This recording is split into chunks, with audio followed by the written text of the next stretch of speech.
de exclusión de gente. Porque si no, el grupo no tiene libertad para ser por sí mismo. El grupo es libre para decidir quién forma parte de él. Es de sentido común, claro. Si no, lo que ocurre normalmente es eso, que la persona toma más poder sobre el grupo. Entonces, el grupo necesita también mecanismos para que las personas no se apoderen de él. Claro. El mecanismo de salida es uno de ellos. Efectivamente. Pero no podemos permitir eso. O sea, no se trata que el grupo domine sobre el individuo y lo machaque, pero tampoco el individuo tenga la capacidad, por incapacidad del grupo, de dominar y machacar a todo el mundo. Y fastidiar al final todo el objetivo que se pretende. Entonces, fracaso o no, pues también depende de los principios y de las ideas del grupo. Si el grupo se ha planteado que tiene que aceptar a todo el mundo sí o sí y excluye a uno, pues será un fracaso. Pero bueno. A mí me gustaría hacer una breve referencia a algo que tú has dicho que me parece muy importante, y es el tiempo de silencio. Es decir, yo no sé de los que estamos aquí, tampoco lo voy a preguntar, mucho menos, cuántos habéis tenido a lo largo de nuestra vida pues alguna experiencia de ese tipo, es decir, algún retiro, llámale espiritual, llámale naturaleza, llámale, yo qué sé, como le queramos llamar. Eso de estar con uno mismo, es decir, esa introspección hacia adentro, ese aprender a, entre comillas, soportarnos. ¿Cuántos somos capaces de estar con nosotros mismos en silencio y llega un momento, no sé, a mí me ha pasado, me sigue pasando infinidad de veces, porque a lo mejor se da la circunstancia de que estoy solo en silencio, que no lo soporto. O tengo que poner la televisión, o música, o coger no sé qué, o llamar por teléfono, cualquier cosa de esas. Entonces, también tengo la experiencia personal, no muchas, pero han sido maravillosas y nunca se me olvidarán, de haber tenido unos tiempos de silencio de esos, de pues, algún cierto retiro, 3, 4 días. Claro, tienes la sensación de, es que no soy yo, no sé, es maravilloso, qué he encontrado, qué he descubierto. Ves a las personas que están a tu lado, las ves diferentes. No sé, bajas a la tierra, como suelo decir yo, aterrizas y te miran como si fueras mucho más allá que un extraterrestre, diciendo, este tío está loco, pero ¿qué dice? No sé, aprendes, eres más comprensivo, ves las cosas de otra forma. Y todo producto de los tiempos de silencio, esos, ¿no? A los que se ha referido Félix, me parece muy importante eso.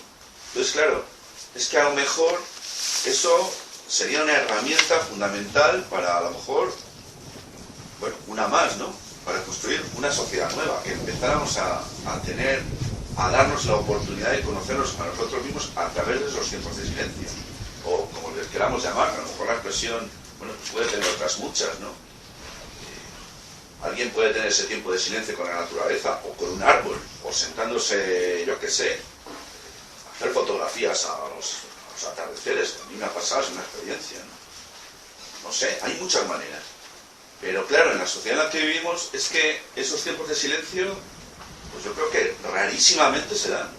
Y a lo mejor ese no soportarnos a nosotros mismos, si no nos soportamos a nosotros mismos, que alguien me explique cómo vamos a soportar a los que tenemos alrededor.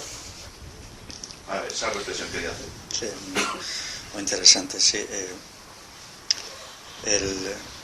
La pérdida de la capacidad de estar solo es uno de los grandes problemas hoy.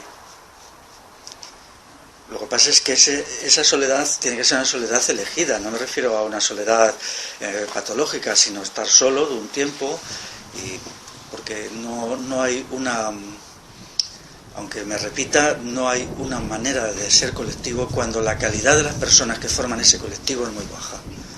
Eso es un hecho completamente cierto, ¿no? Muchos procesos históricos han salido adelante porque la calidad de las personas y no las organizaciones ha respondido.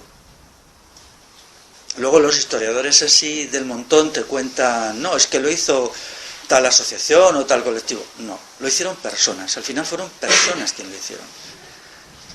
Yo también creía en esto de lo colectivo hasta que, bueno, algunas experiencias históricas me hizo ver que no. Que siempre son personas, algunos individuos o pequeños grupos, las que toman decisiones fundamentales. Entonces la conclusión es que cuanto mayor sea la calidad del sujeto en un momento dado, más iniciativa va a haber, incluso en el sentido grupal, en el sentido colectivo. Quería aportar un poco a la visión de lo que es el vivido en estos periodos de cuarentena, una visión personal. En mi experiencia, lo que yo he observado es que los periodos de estar por uno mismo ayudan a entenderte qué quieres. Entonces, entenderte qué quieres o a qué dirección quieres ir, ayuda también a saber cómo me relaciono con el colectivo, que es importante. Si yo estoy en una fase de neurosis, no genero una comunicación con mi entorno, entonces no sé dónde estoy yendo. Entonces, si no sé dónde estoy yendo, no sé qué estoy escuchando, no sé qué quiero, no sé cómo quiero estar con los demás, cómo quiero participar en el colectivo, o hacia qué dirección quiero ir. Entonces, en ese punto, para mí sí que es importante, para mí, bueno, otras personas terminan de esa manera, sí que es importante esos periodos de reflexión, porque generan riqueza. Luego, otro punto respecto a la creatividad y demás, saber escuchar qué necesita la persona. Pero tampoco decirle lo que tiene que hacer, porque luego al final es un proceso individual. El proceso individual genera la riqueza del colectivo. O sea, una huerta no son todo berenjenas. Una huerta es berenjenas, tomates, diversidad. La diversidad genera una gran cohesión, una forma de verlo.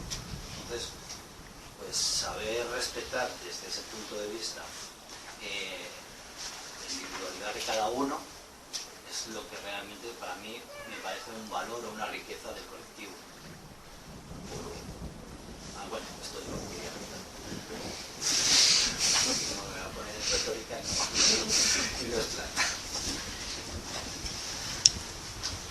A mí me gustaría preguntarte, no sé si vas a responder, y hacerte volver un poco, a ver si podías, aunque fuese así de forma un poco somera, relatar eso que las 7 formas que tiene el sistema para hacer masas sociales. Y si te podía pedir, aunque fuese también nada, 2 minutos, y ya sé que no es el tema de la charla, dijeras algo de la revolución integral de la propuesta de... Yo tenía también la misma inquietud sobre sé que lleváis 2 años ya reuniéndoos, haciendo encuentros para preparatorios de la revolución integral. Si nos puedes contar cómo va esa experiencia. Vale. Bueno, yo la forma como el sujeto es hecho y asocial o insociable lo he hecho en 7 puntos, pero pueden ser 10, pueden ser 6, ¿no?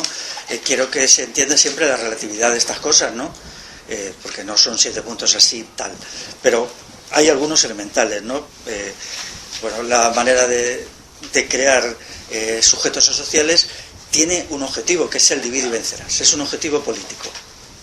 O sea, cuanto más atomizada está en una sociedad y menos formas asociativas y colectivas, más fácil es a las instituciones estatales y patronales dominar esa sociedad. Creo que en eso estamos todos de acuerdo, ¿no? Entonces, cuanto mayor sea la riqueza asociativa de una sociedad, más difícil es, sobre todo al Estado, mover a esa sociedad. Eso le ha llevado primero a destruir a la familia extensa, que era la familia de tíos, primos, segundos, tal que había antes, y ahora ya incluso está atacando a la familia nuclear. La familia nuclear prácticamente está a punto de desaparecer en los países anglosajones y aquí está muy dañada, ¿no? Entonces ya crean un individuo ultra atomizado, que no convive porque no tiene ocasiones de convivir. Bueno, entonces las formas serían, en primer lugar, rompiendo las formas de acción colectivas del pasado inmediato. Las formas de trabajo en común, que eso hasta hace 40 años era muy corriente en muchos lugares, sobre todo en lugares rurales, pero también entre el artesanado urbano la gente se juntaba para trabajar y luego repartía el conjunto de trabajo y lo hacían de una manera natural, sin leyes sobre cooperativas ni nada de eso. Hay muchas expresiones que se refieren a eso. Aquí en Castilla se decía hacendera, en el País Leonés facendera, en el País Valenciano se llamaba, ya no me acuerdo la palabra. Bueno, hay por ahí una lista de las expresiones y esa es solo una pequeña parte. Bueno, todo esto la fiesta autoconstruida, las relaciones de vecindad que eran importantísimas. Ahora no nos podemos ni imaginar cómo eran las relaciones de vecindad antes, cómo se trataba la familia, cómo se querían, quiere decir los vecinos, que eran casi más que la familia. ¿no? Y esto ha sido así hasta hace 30, 40 años. Todavía en algunos sitios se conserva un poquito, ¿no? Eso ha desaparecido. En segundo lugar, liquidando la familia extensa y la familia nuclear. En tercer lugar, desarraigando a las personas en las grandes ciudades, donde nadie conoce a nadie, nadie hace nada con nadie y nadie sabe nada de nadie. Yo vivo en una barriada del sur de Madrid, que es Usera, y allí sucede esto, ¿no? Es una barriada muy popular, muy modesta, pero allí no hay vida de barrio.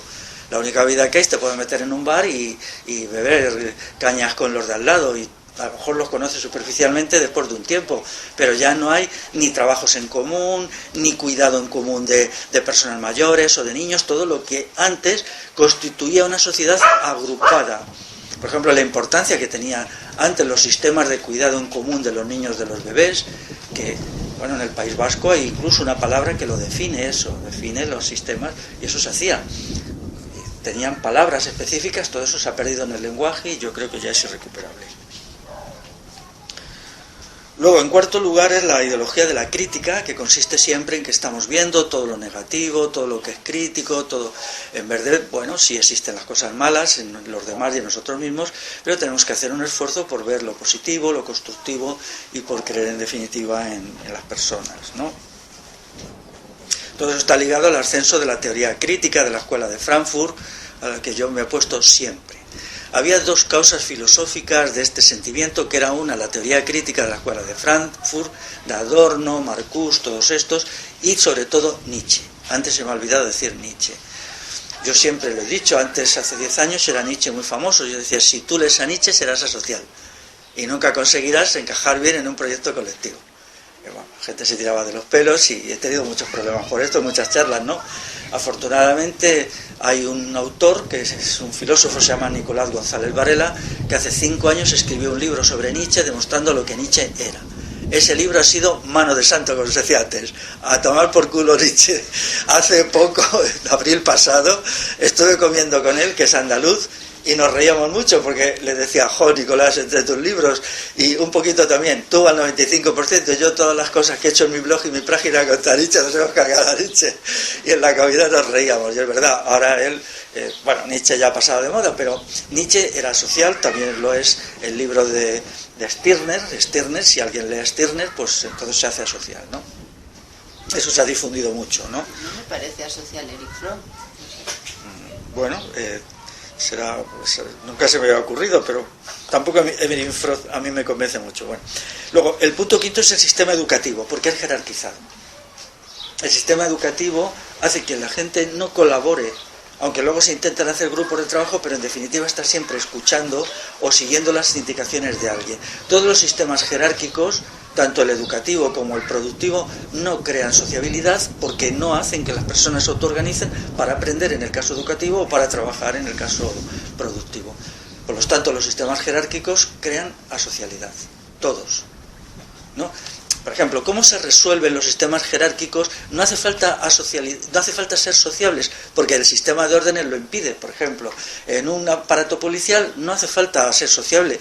El teniente de la Guardia Civil le da al sargento la orden y ya está, y el que no cumple, pues se le mete un puro. Entonces allí no es necesario. La sociabilidad se hace un problema gravísimo cuando queremos un orden sin jerarquías. Cuando hay jerarquías no es necesario ser sociables. No es necesario nada. Solo cumplir las órdenes que te llegan y ya está, ¿no? Por eso, claro, este problema se hace muy grave en los momentos en que quieres prescindir de jerarquía. Si aquí, en el proyecto se hubiera elegido un sistema jerárquico, quizá el proyecto había funcionado mucho mejor y no tendríais los problemas que tenéis, pero sería otro proyecto, claro. Sería una explotación agraria o algo así, supongo, ¿no? Pero funcionaría mejor, sin duda. Funcionar jerárquicamente es mucho más eficaz. Por eso los ejércitos son jerárquicos. Luego está el problema de la deshumanización, ¿no? Por ejemplo, los procesos deshumanizadores actuales nos educan constantemente a no valorar al sujeto, a no valorar a la persona. El dinero es más importante que la persona. Una mascota puede llegar a ser más importante que el vecino. Un coche es más importante que el individuo. Vivimos en una sociedad profundamente deshumanizada, donde la persona, el individuo, no es considerada. Y eso se están llegando ya a extremos, ¿no? Hay como un odio al humano. hoy, ¿no? Y una valorización, por ejemplo, el culto por la tecnología. El culto por la tecnología es una de las formas peores de deshumanización, porque entonces la gente está más pendiente de la calidad de la máquina que de la calidad del sujeto y de la calidad de sí mismo. Entonces todo esto hace que toda la noción de sujeto como centro se hunda. Yo he recibido en mi blog, bueno, no quiero contarlo, pero cada cosa de eso, madre mía, cada idea y cada crítica. Y luego la sociedad está basada en la competencia y no en la cooperación. El sistema capitalista es un sistema competitivo. Vamos a ver, ¿todas las formas de competición son malas? No, tiene que haber competición, pero una competición sobre la base de la cooperación. Es decir, tiene que haber un proyecto y tiene que haber una sana competición por hacerlo mejor.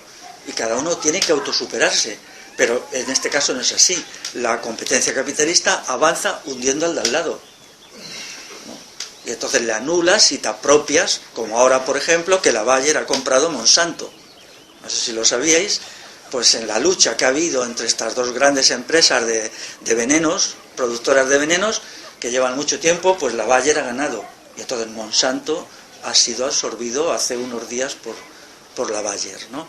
Bueno, pues así se funciona, ¿no? Esto acaba creando una mentalidad de conflicto y de enfrentamiento. Esas son las 7, se puede añadir alguna más, ¿no? Y lo de la revolución integral. Bueno, hace 2 años a alguna gente se le ocurrió, dispersa, que personas que confluíamos en unas ideas similares, ¿por qué no hacíamos un encuentro para conocernos? Habíamos utilizado sobre todo Internet como instrumento de encuentro, menos también cartas personales o llamadas por teléfono. Y yo no fui de la gente que se me ocurrió esa idea, no. Incluso al principio la recibí con hostilidad. Yo dije, bueno, pero vamos a ver, ¿para qué nos vamos a juntar si ya nos vemos, no? Tenemos el Skype, por Skype nos podemos ver la cara de vez en cuando. Y la gente dijo, no. Alguna gente, sobre todo en el País Valenciano, Zaragoza y Cataluña, dijeron, no, sería mejor que tuviéramos unos días de relación, de encuentro y tal.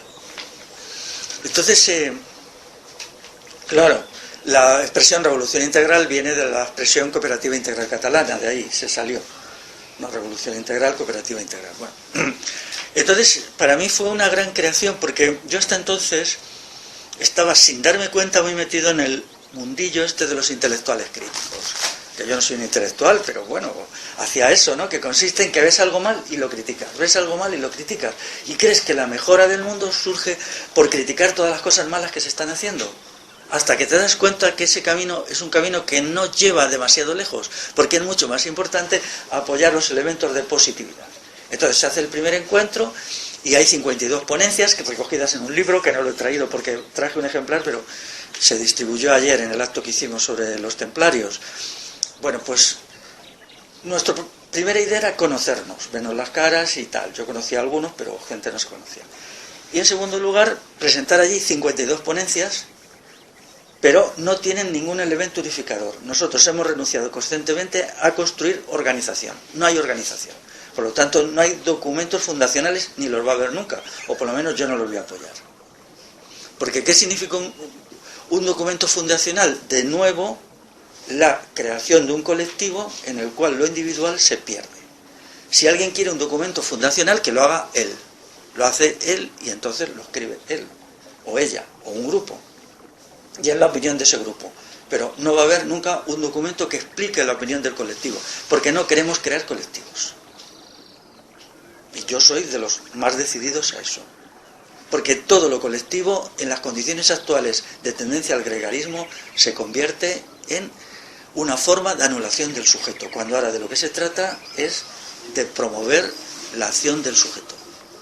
Eso no significa que se puedan crear grupos allí, ¿no? Cada cual se organiza, se crearon el año pasado algunos y ahora también, y ahora parece ser que se van a hacer encuentros a nivel territorial, ¿no? Parece ser, no estoy muy enterado. Pero ya digo, para mí fue muy importante porque me hizo cambiar. Digo, bueno, vamos a ver, pensemos la revolución ahora. ¿Qué exige la revolución? ¿Qué es una revolución que no sea una repetición de la rusa, de la francesa y de todas las revoluciones tóxicas estas que ha habido? Tiene que ser inevitablemente una explosión de los elementos de positividad que hay en una sociedad. necesariamente.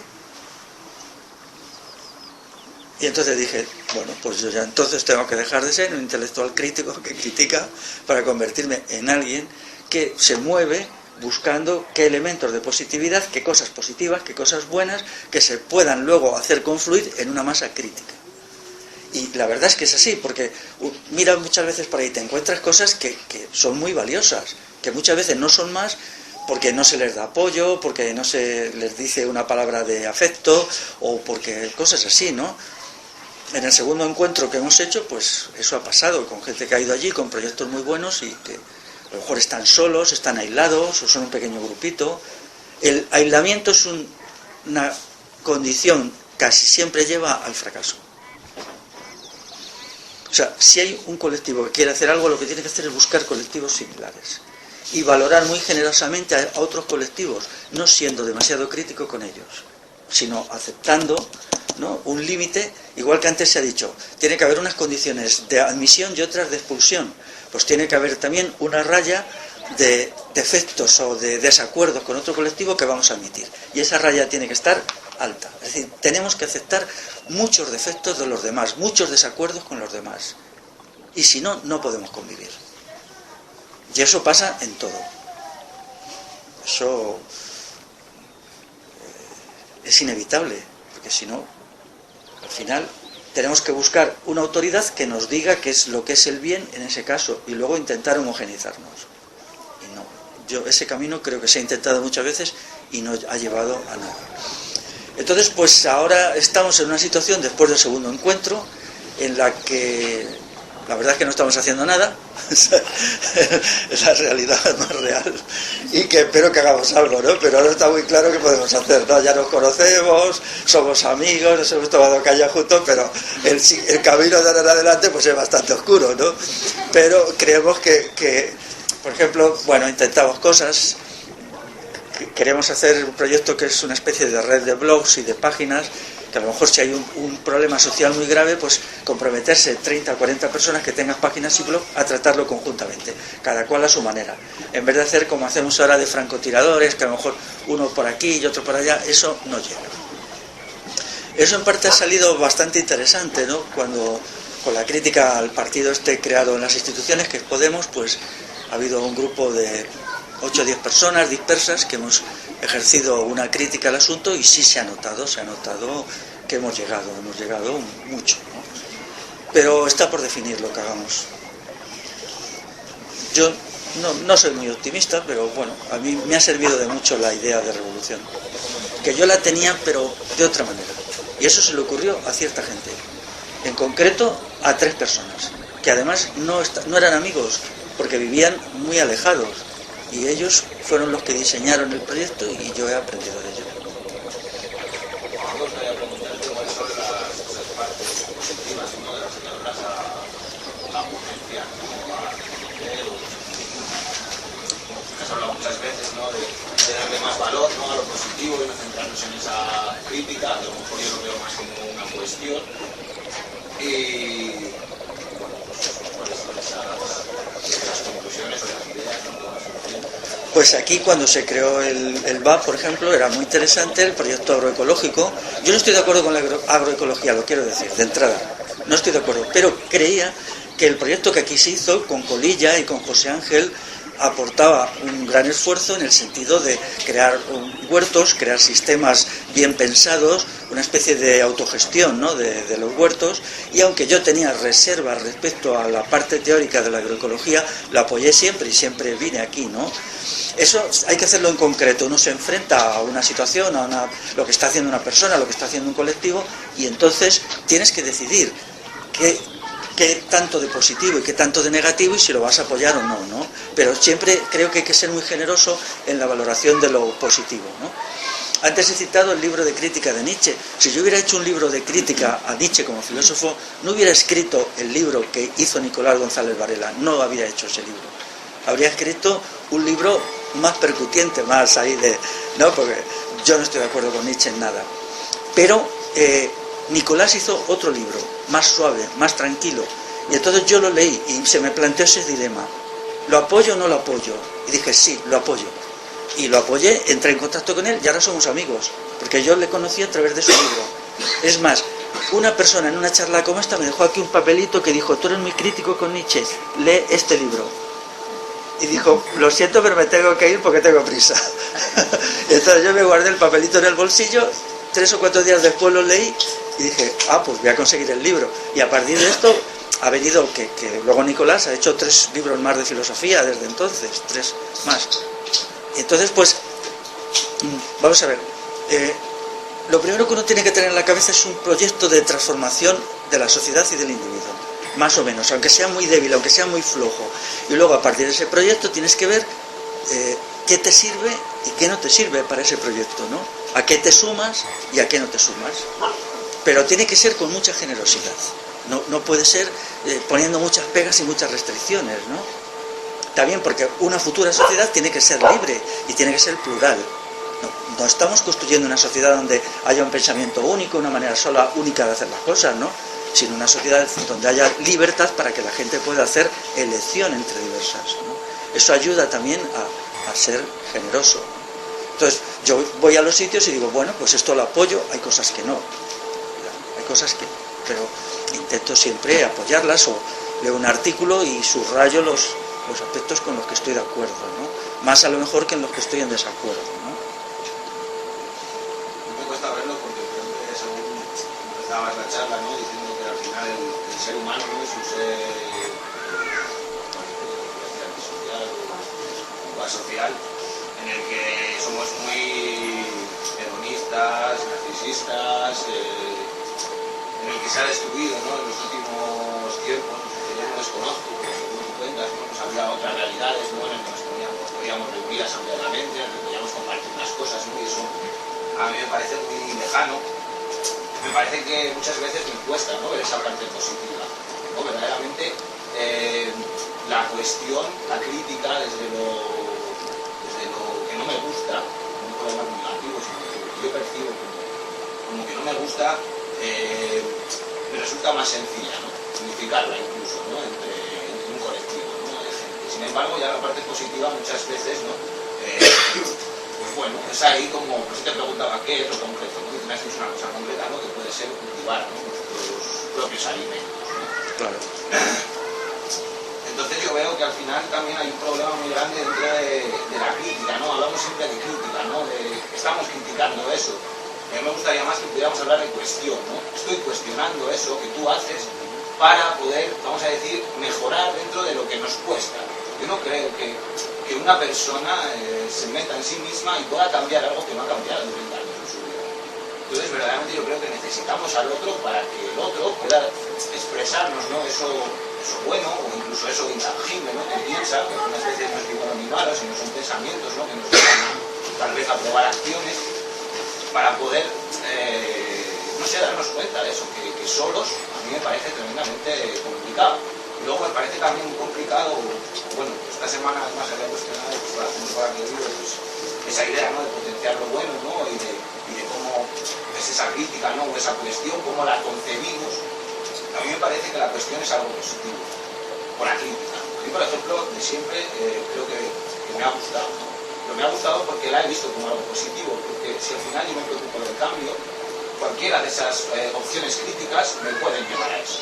Eso no quiere decir que al final yo tenga que hacer una elección, ¿no?, de las pruebas, ¿no?, al final que voy a llevar a cabo, no de si esto a mí me gusta o me interesa, sino de pues esto lo pruebo y esto lo pruebo. Y esta persona, o esto que me ha aportado, ¿no?, esta persona, este momento, este lugar, me ha dado esto me gusta, pues sigo con ello, esto no me gusta. Entonces yo veo que a veces o me da miedo eso que decías tú, ¿no?, de hay que ver lo positivo, tratar lo positivo y, como yo lo he entendido, no criticar esa crítica o ese negativo.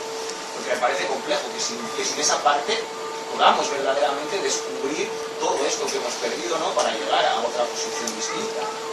Entonces yo veo que a lo mejor mi propuesta es no eliminar esa parte, sino intentar concebirla de otra manera, ¿no? La cuestión, por encima de la crítica que nos afecta y nos hace sentir mal, ¿no?, la cuestión es la posibilidad que nos hace tal vez afrontar otros retos, otras posibilidades de otros, otras ideas, otras carencias. Igual me pasaba con el fracaso, ¿no? Al final concebimos el fracaso como yo fracasar en este proyecto.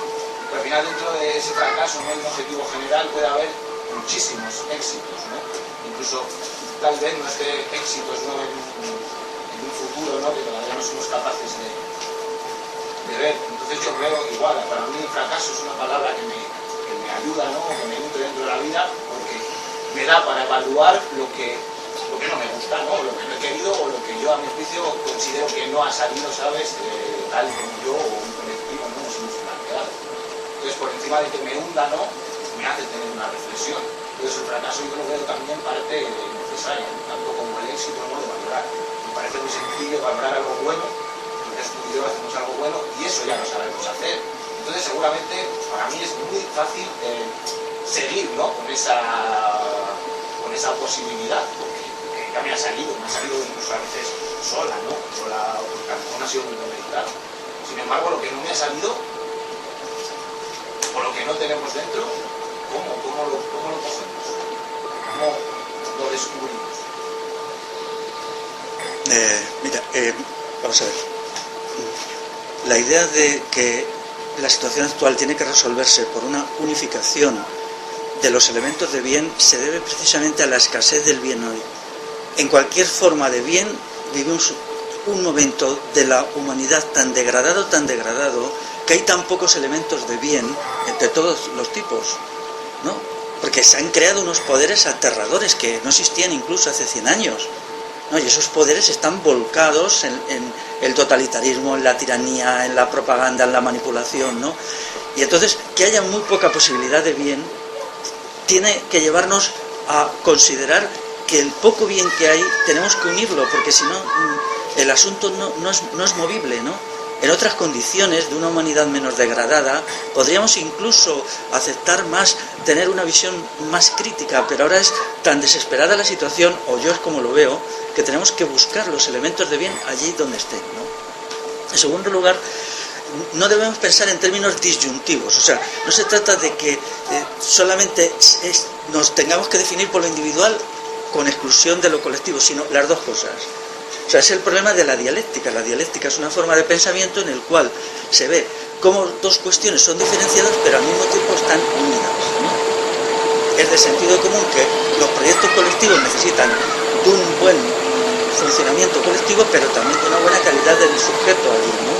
Entonces, hay muchos elementos que se hacen a la vez. La crítica necesaria, sí, a veces la crítica es necesaria. Hay que llegar y poner el problema encima de la mesa, incluso a veces con dureza, ¿no? Pero eso tiene que estar en un contexto donde la crítica no sea lo que hace. Pero a veces es imprescindible. Y en algunos momentos hay que empezar por él. Lo único que hay una presión muy fuerte del critiqueo. Yo lo uso esa expresión, ¿no? Partidos políticos están siempre criticándose, que es una crítica banal, porque son todos iguales, pero todos están siempre. Pero eso se crea un hábito mental, ¿no? Porque no te puedes evitar oírlo constantemente, que dicen este del otro, siempre están hablando mal los unos de los otros y diciendo tal y cual, ¿no?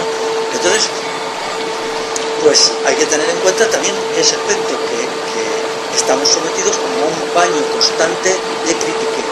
Y tenemos que en algún momento desconectar de eso y decir, no, ahora me voy a pasar a una visión realista, porque en definitiva todo tiene que ser realista. Tenemos que ver el bien, pero si existe. Si no existe, pues no existe. Si una persona no tiene más que elementos insignificantes de bien, pues mala suerte, ¿no? O sea, o un proyecto. Yo participé en lo de Rurales Enredados con el 15M. Yo me di cuenta que ese proyecto estaba dado, que aquello era horrible y lo abandoné, sencillamente. Después del encuentro de Cabezazo, pensé que no era transformable y que yo no tenía tiempo entonces para dedicarme a allí a entrar en consideraciones de cómo se puede aquello. Esto no sé, ni siquiera me planteé la crítica la hice en mi cabeza. Luego, pues, ¿qué sucede en determinados momentos en que estamos individualmente muy agotados? Hombre, se puede pedir ayuda, ¿no? Para eso están los amigos, puede haber un nivel de diálogo interesante, es muy importante eso, la amistad también es, a veces es necesario, pues, digamos, mostrarse uno como es, la ayuda de los amigos, pero yo creo más en la ayuda de los amigos, de los iguales, que en la ayuda de los profesionales. Yo no quiero una sociedad de profesionales, pero no se trata tampoco de que no existan de ninguna manera. Para ciertas cuestiones es necesario. Pero en las cuestiones normales de la vida tiene que ser el individuo por sí mismo y con ayuda de sus iguales, la gente que es como él o como ella, quien tiene que ayudar a resolver los problemas. Y hay momentos que ni así, bueno, pues entonces no queda más remedio que tomárselo con paciencia. Hay situaciones, creo que, ¿no?, sobre todo quienes tenemos ya una cierta edad, pues tienes experiencias que te puedes pasar años en situaciones muy difíciles y no ves ninguna salida y, bueno, pues entonces una cierta resignación, una cierta paciencia, un esperar, no se te ocurre nada, lo ves todo negro, esperas, ¿no? Durante la charla has estado hablando de diferentes tipos de individuos, el ser humano, el individuo individualista, gregario, el individuo nada, también, ¿no?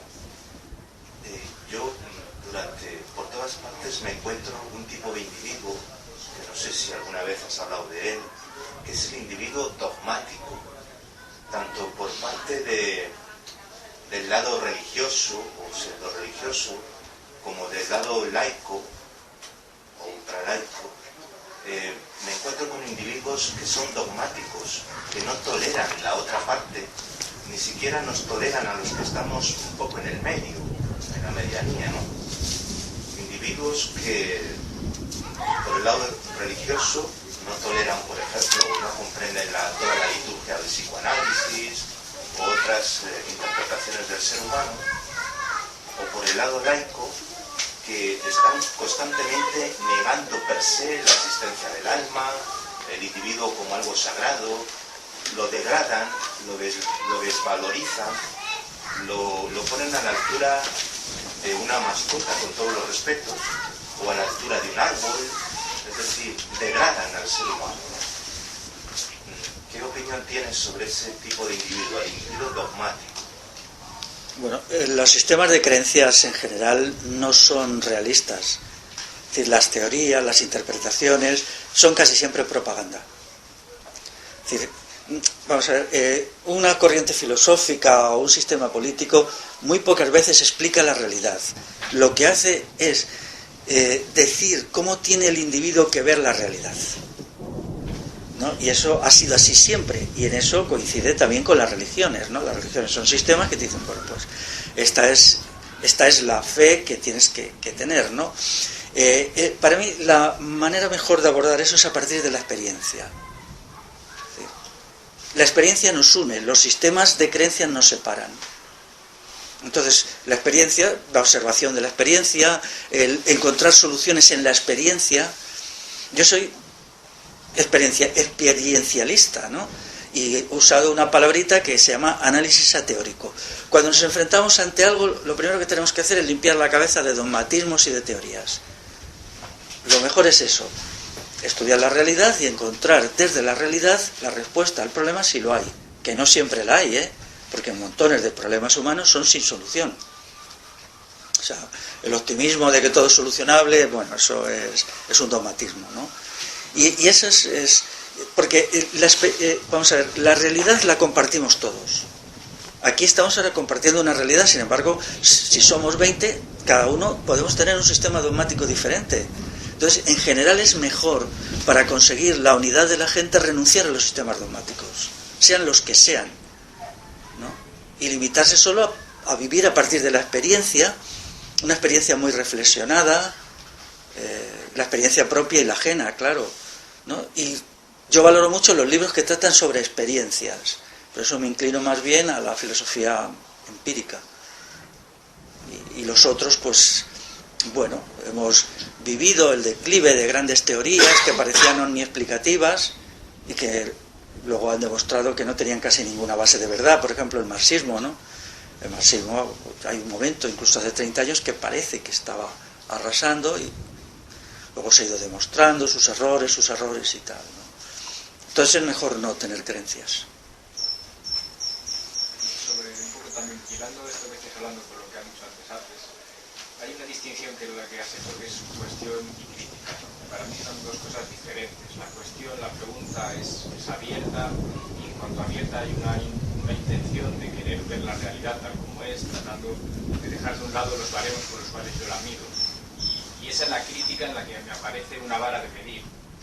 Yo estudio la realidad a través de la pregunta, me planteo cómo funcionan las cosas, cómo son, qué vínculos tienen unas cosas con otras y qué causalidades puede haber en ese sistema, ¿no?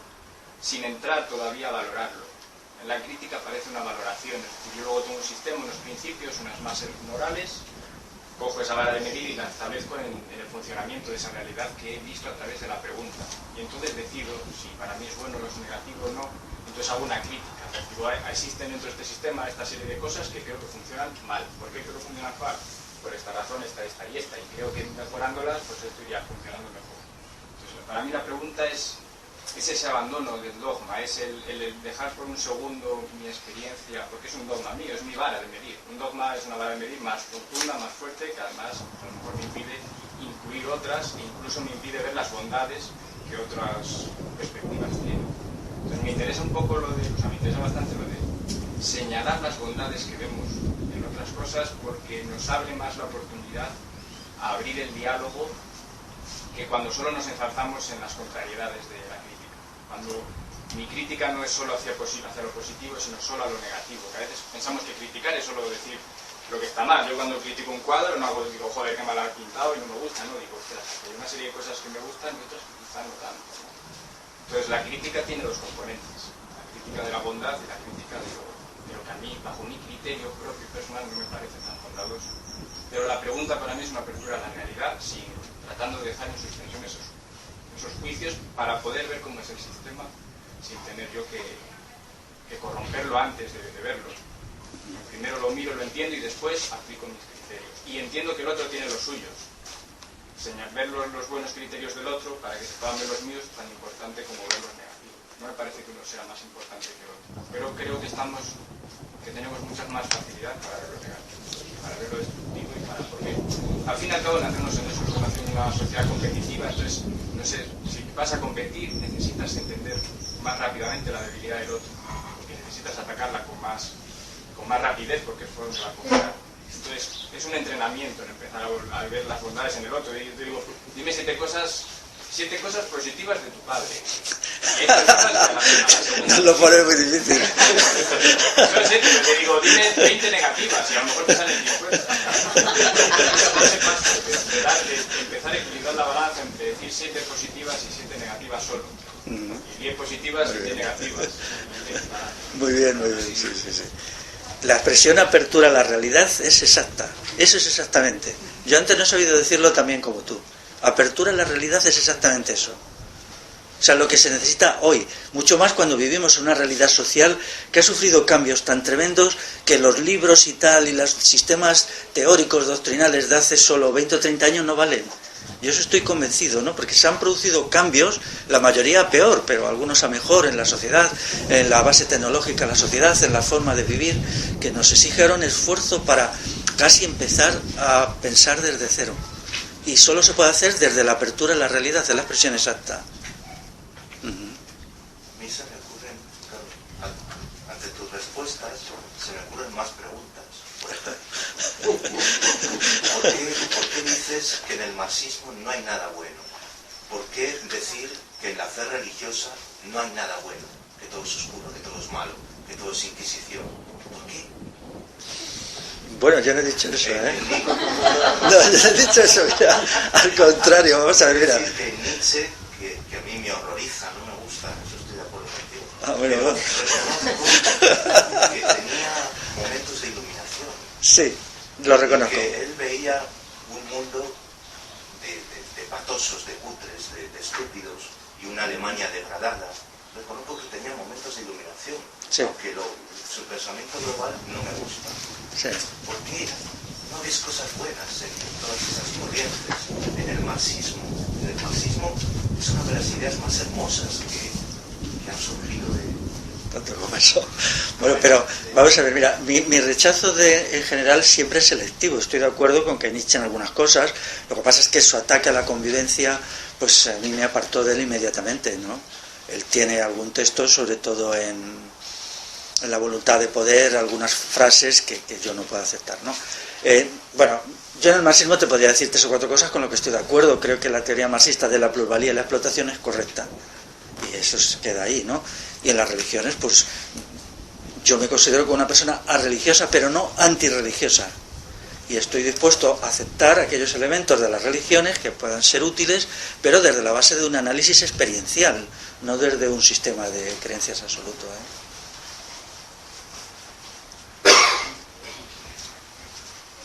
Es más, muchos sectores de la izquierda hoy, si aceptaran algunas cosas que dijo Marx, serían mucho mejores.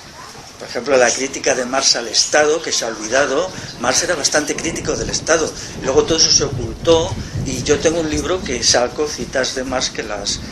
Claro, realmente si alguien fuera totalmente malo, estaríamos ante el diablo. Como yo no creo en el diablo, pues entonces nadie puede ser totalmente malo, ¿no? Pero, bueno, hay gente que... o escritos, ¿no?, que tienen muy pocos elementos positivos. Y para mí, Nietzsche me parece de los menos.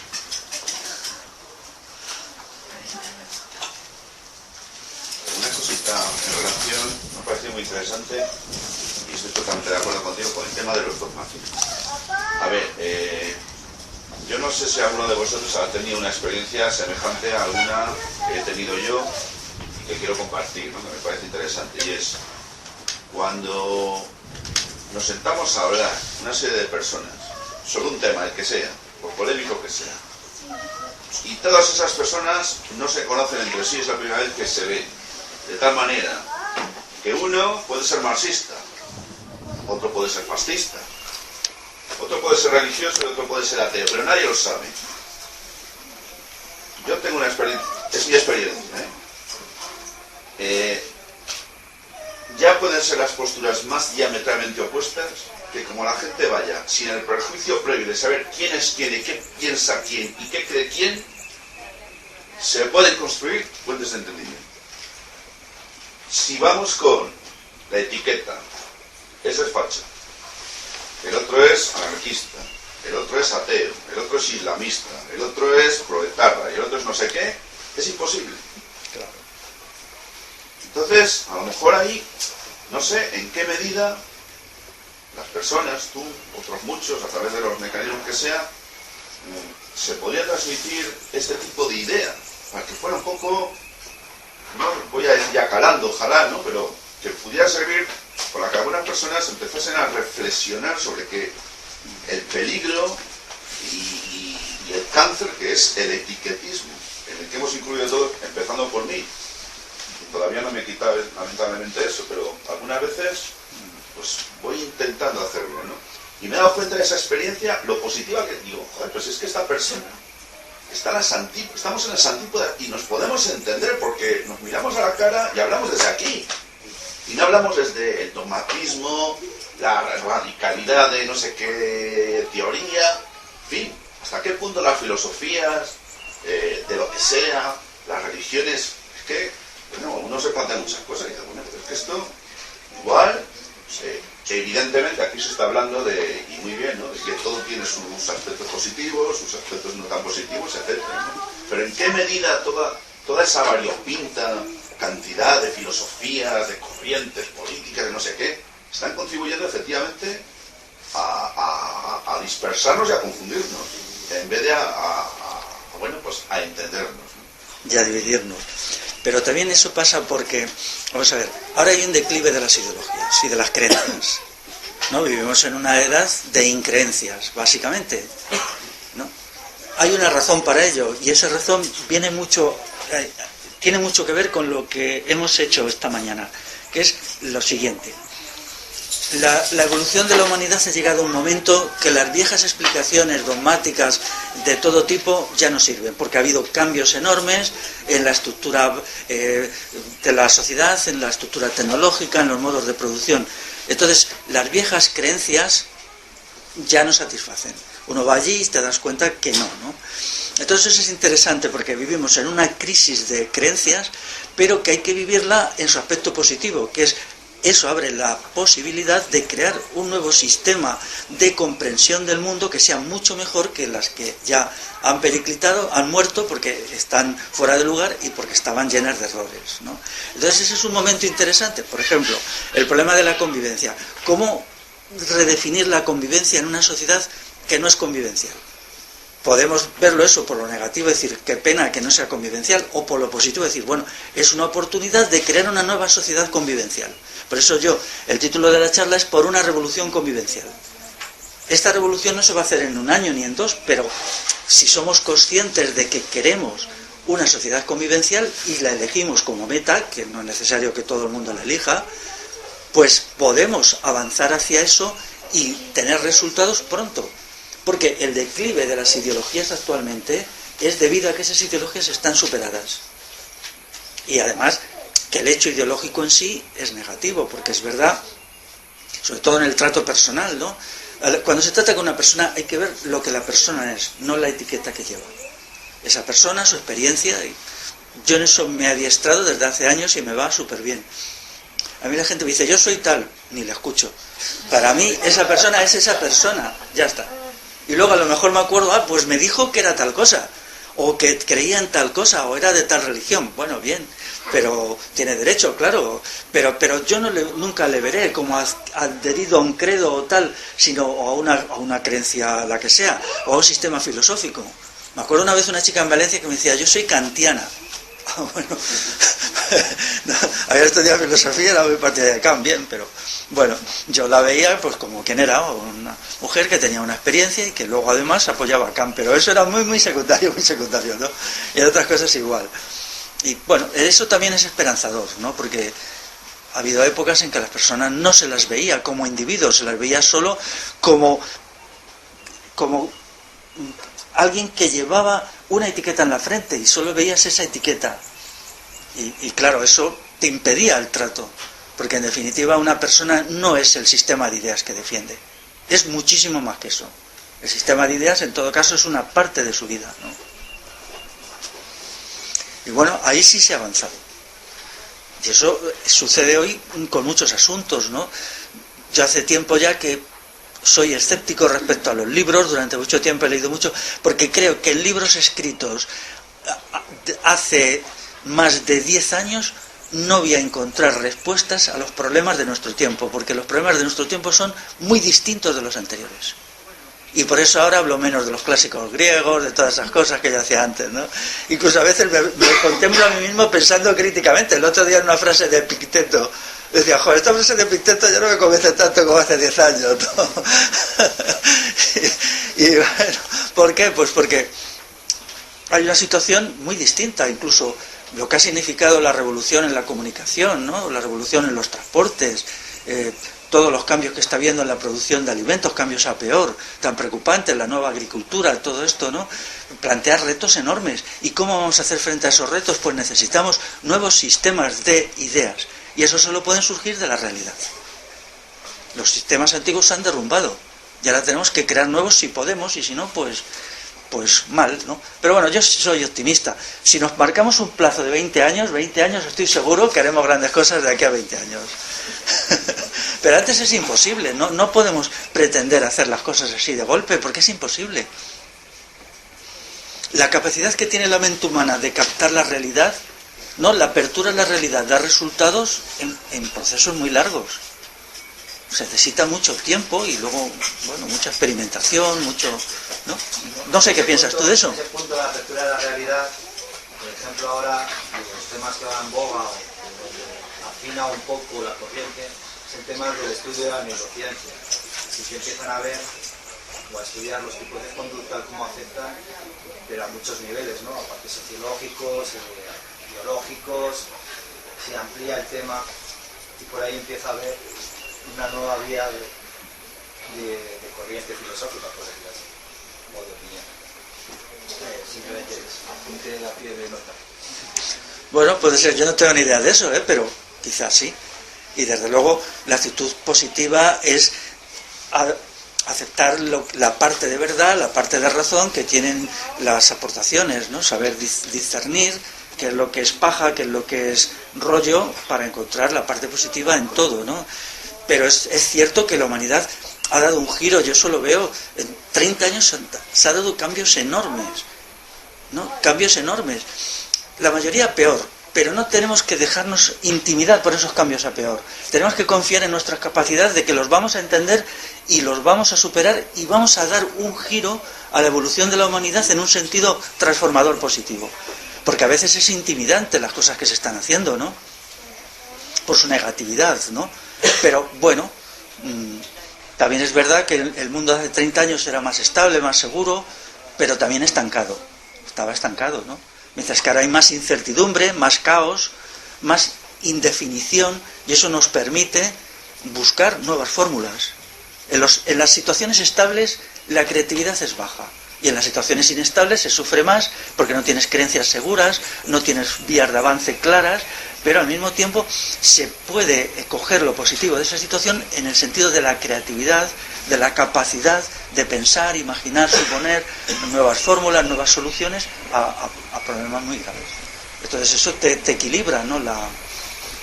Por ejemplo, los avances tecnológicos, el 98% de ellos son amenazantes, casi todos, ¿no? Porque contribuyen cada vez más a... Yo que soy relativamente entusiasta de la agricultura, cada nuevo proyecto de una nueva de revolución agrícola pues te asusta más que la precedente, ¿no? Pero con todo creo que hay una decisión, tiene que haber una decisión de no dejarse intimidar por los cambios.